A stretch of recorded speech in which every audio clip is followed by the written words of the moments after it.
Hello friends, बहुत बहुत स्वागत है आप सभी का एक बार फिर से सरकारी हिट में। तो इस वीडियो में जो है मैं आप सभी को एक इम्पॉर्टेंट इन्फॉर्मेशन देने वाला हूं। जो भी ओबीसी या फिर ईडब्ल्यूएस कैटेगरी के स्टूडेंट्स हैं तो उनके लिए इन्फॉर्मेशन जो है काफी इंपॉर्टेंट होने वाली है।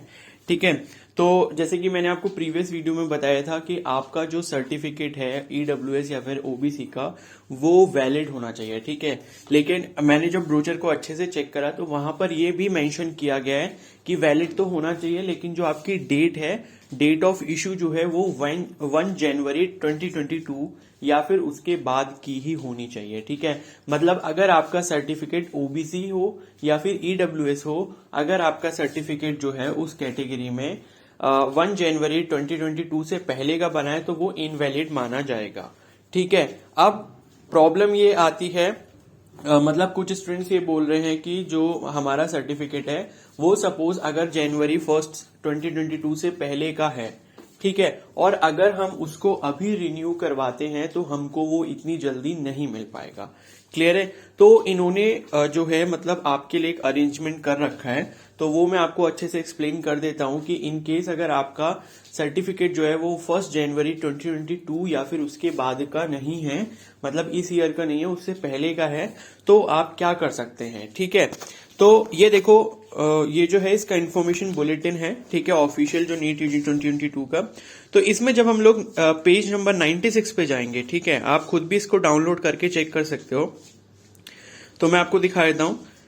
पेज नंबर 96 पे एक तो इन्होंने जो है ईडब्ल्यूएस सर्टिफिकेट का जो है फॉर्मेट दे रखा है।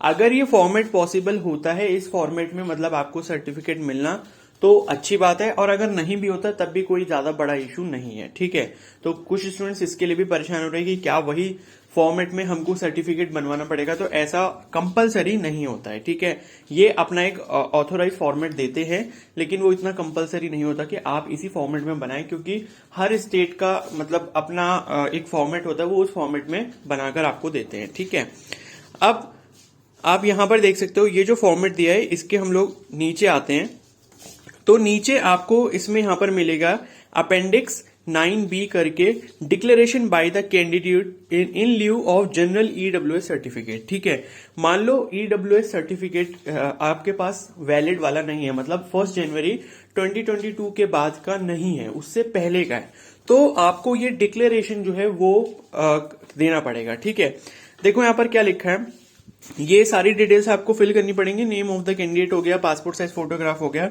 एड्रेस हो गया, एप्लीकेशन नंबर हो गया, ठीक है, नीट यूजी का जो आपको रजिस्ट्रेशन करने के बाद मिलेगा, मोबाइल नंबर हो गया, ईमेल आईडी, ये सारी चीजें वही डालना जो आप अपने नीट यूजी 2022 के एप्लीकेशन फॉर्म में फिल कर रहे हो। ठीक है, अब देखो यहां पर लिखा है कि I understand that as per the new guideline from the ministry of personnel public grievances and pensions GOI I am required to submit a general EWS certificate issued on or after 1 January 2022। ठीक है, मतलब कि मैं समझता हूं कि मुझे जो है 1 जनवरी 2022 के बाद का ही जो है वो, या फिर 1 जनवरी 2022 या फिर उसके बाद का जो है सर्टिफिकेट अपलोड करना है।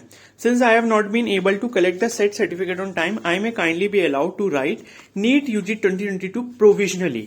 I hereby declare that I will upload a fresh certificate issued on or after 1 January 2022 at the time of reporting after seat allocation। ठीक है, तो अभी तो आपको क्या करना है, ये डिक्लेरेशन अपलोड करना है, लेकिन आप यहां पर ये क्लैरिफाई कर रहे हो, उनको ये डिक्लेयर कर रहे हो कि मैं जो हूं अभी तो जो हूं प्रोविजनली ये सर्टिफिकेट बना, मतलब प्रोविजनली क्या है, आपको डिक्लेरेशन दे रहा हूं, लेकिन मैं अपना सर्टिफिकेट बना लूंगा, और जैसे ही सीट एलोकेशन होगा उसके बाद जब मेरी कॉलेज में रिपोर्टिंग होगी, जो भी आपको कोर्स मिले, भले MBBS BDS BSc नर्सिंग, ठीक है, तो नीट यूजी की काउंसलिंग के बाद जब आपका सीट एलोकेशन होगा, आपको किसी भी गवर्नमेंट या फिर प्राइवेट जिस भी कॉलेज में आपको सीट मिलती है, तो वहां जाके जब आप एडमिशन लोगे तब आपको ये वाला जो अपना सर्टिफिकेट है वो आपको ओरिजिनल फॉर्म में उसको दिखाना होगा। ठीक है, I understand that inability to upload the same given by the date and time will lead to the withdrawal of the general EWS benefit. I also understand that if qualified, my category will be adjusted accordingly in the common rank list. ठीक है, तो basically क्या इसमें इसका मतलब यह है कि अगर सपोज मैं ये देने में असमर्थ होता हूं, अगर मैं सर्टिफिकेट ओरिजिनल वाला आपको बनवाकर टाइम पर नहीं दे पाया, उस टाइम पे रिपोर्टिंग के टाइम पे फ्रेश वाला जो है, तो मेरे को जो है कॉमन रैंक लिस्ट, यानी कि मतलब जो है मुझे अनरिजर्व कैटेगरी के अंदर ही डाल दिया जाएगा। ठीक है, इसके लिए मैं जो है आपको अपना फुल कंसेंट देता हूं। ठीक है, तो अच्छे से समझ आ गई बात। तो ये जो डिक्लेरेशन है इसको जो है आप अपलोड कर सकते हैं ईडब्ल्यूएस सर्टिफिकेट वाला जो आपका ऑप्शन आ रहा है। अगर मान लो आपने ईडब्ल्यूएस सर्टिफिकेट जो है वहां पर क्या बोलते हैं वहां पर सेलेक्ट कर लिया, उसके बाद आपसे जो है डॉक्यूमेंट्स अपलोड वाले सेक्शन में ये बोलेगा कि ईडब्ल्यूएस सर्टिफिकेट जो है वो आप अपलोड कीजिए। तो वहां पे आप जो है ये डिक्लेरेशन आप खुद अपनी हैंडराइटिंग में फिल कीजिए। फिल करने के बाद जो इसमें फोटो वगैरह सब आप लगा देना फिल, और इसको जो है स्कैन करके साइबर कैफे से या फिर घर पे भी स्कैनर जो मतलब कैम स्कैनर वगैरह उससे करके आप इसकी पीडीएफ बना के उसकी जो रिक्वायर्ड मतलब प्रिस्क्राइब साइज है उसमें डालकर जो है इसको अपलोड कर सकते हैं। ठीक है, बात आ गई समझ में। अब उसी तरीके से यहाँ पर ओबीसी एनसीएल के लिए सर्टिफिकेट दिया हुआ है। ठीक है, एनसीएल का मतलब होता है नॉन क्रीमी लेयर, क्लियर है।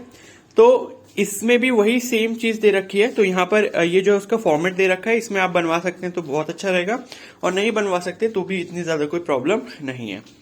ठीक है, अब आप यहाँ पर देखो इसके लिए भी एक डिक्लेरेशन दिया है, declaration by the candidate in लिeu of OBC NCL certificate. ठीक है, ये 10th बी, ये 10B है, वो 9B था अपेंडिक्स। तो इस चीज को ध्यान रखना कि आपको कौन सा वाला अपलोड करना है।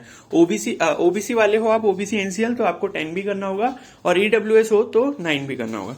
तो ये भी उसी तरीके से आपको फिल कर देना है कंप्लीट। और इसमें भी जो है वही सेम चीज लिखी है कि 1 जनवरी 2022 के बाद का जो है या फिर उस तारीख का जो है मुझे जमा करना है, लेकिन मैं जमा नहीं कर पा रहा हूं, तो मैं जो हूं ये डिक्लेरेशन अपलोड कर रहा हूं। ठीक है, उसकी जगह प्रोविजनली जो है मुझे नीट यूजी 2022 का एग्जाम में अपीयर होने दिया जाए मेरी उस कैटेगरी के अकॉर्डिंग। क्लियर है? ठीक है, बाकी यहाँ पर सिग्नेचर ऑफ फादर मदर ये सब भी देख लेना, अच्छे से सिग्नेचर करवा लेना अपने पेरेंट्स के।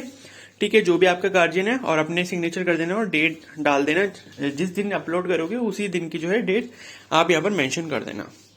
ठीक है, बाकी यहाँ पर नीचे SC/ST के सर्टिफिकेट का भी जो फॉर्मेट है वो भी दे रखा है, लेकिन पहले से आपके पास बना हुआ है तो कोई इश्यू नहीं है। अगर नहीं बना है, अगर आप अभी बनवा रहे हो तो इस फॉर्मेट में बनवा सकते हो। ठीक है, बाकी जो है डिसेबिलिटी सर्टिफिकेट भी दिया हुआ है जो PWD कैंडिडेट्स हैं उनके लिए।